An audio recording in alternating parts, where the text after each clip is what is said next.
1729, the Old World had issues with poverty, overcrowding, and domestic abuse. As a solution, Swift writes a modest proposal.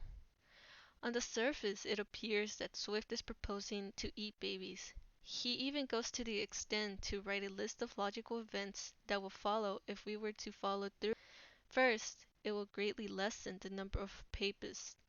Secondly, the poor tenants will have something valuable of their own. Thirdly, the nation's stocks will be thereby increased £50,000 per annum. Fourthly, the constant breeders will be rid of the charge of maintaining them after the first year. Fifthly, this food would likewise bring great custom to taverns. Sixthly, this would be a great inducement to marriage, and many other advantages.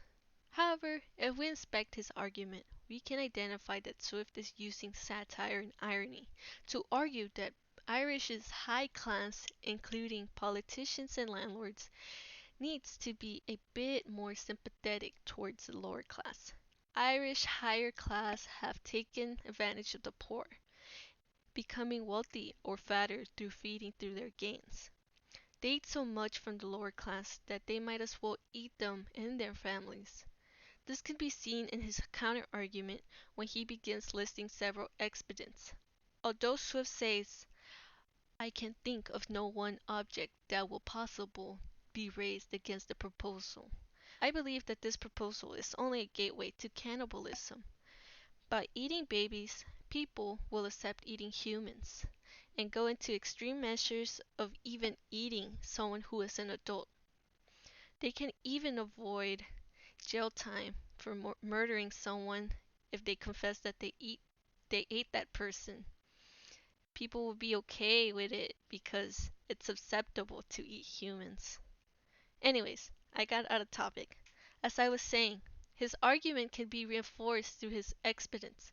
These expedients can also appear to be some of the problems that Irish has that could be fixed with his underlying argument that is hidden with irony, such as curing the expensiveness of pride, having vein of parsimony, learning to love the country, quitting animosities and factions, being a little conscious of selling their country, teaching landlords to show mercy, and putting a spirit of honesty, industry, and skill into their shopkeepers. Through this, Swift wants to inform the Irish wealthy people that they are the ones that are bringing these problems into their country, and persuade them to show mercy towards the lower class. In the introductory paragraph, Swift makes it clear that many Irish mothers are in the streets forced to feed their children, and do not have any income to support themselves or their family. These families start up at a disadvantage compared to those that are rich. As a result, most go to the New World where they know they will have a chance to prosper. If Ireland was to find better ways to support families and show mercy, then they would have the opportunity to prosper. Through prosperity, poverty, overcrowding, and other problems mentioned will disappear.